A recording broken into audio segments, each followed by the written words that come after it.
RSS பாஜகவின் முதல் எதிரி இந்திய அரசியலமைப்பு சட்டம் என்ற விசிக தலைவர் திருமாவளவன் அவர்கள் மீண்டும் ஆட்சிக்கு வந்தால் மனு தர்மத்தை அரசியல் அமைப்பு சட்டமாக அறிவிக்க வாய்ப்பு உள்ளதாக தெரிவித்துள்ளார்.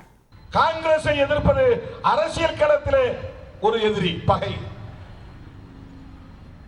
ஆனால் அவர்களின் உண்மையான எதிரி, உண்மையான பகை இந்திய அரசமைப்பு சட்டம் தான். அந்த இந்திய அரசமைப்பு சட்டம் தான் சங் பரிவார்களின் முதல் பகை. அதுதான் இவர்களின் நோக்கத்தை நிறைவேற்றுவதற்கு தடையாக இருக்கிறது. இந்த தேசத்தின் பெயரை மாற்றுவதற்கு தடையாக இருக்கிறது. அரச மதத்தை அறிவிப்பதற்கு தடையாக இருக்கிறது. ஆகவே அவர்கள் அதை வெளிப்படையாக சொல்லாமல் அடுத்து ஆட்சிக்கு வந்தால் அரசமைப்பு சட்டத்தை தூக்கி எறிந்துவிட்டு மனு தர்மத்தையே இந்திய அரசமைப்பு சட்டம் என்று அறிவிப்பதற்கு வாய்ப்பு இருக்கிறது. தோழர்களே, இவர்கள் எதையும் செய்வார்கள் என்பதற்கு மோடியின் அனைத்து நடவடிக்கைகளும் சாட்சியங்களாக உள்ளன. செய்திகளை உடனுக்குடன் தெரிந்து கொள்ள உடனே சப்ஸ்கிரைப் பண்ணுங்க.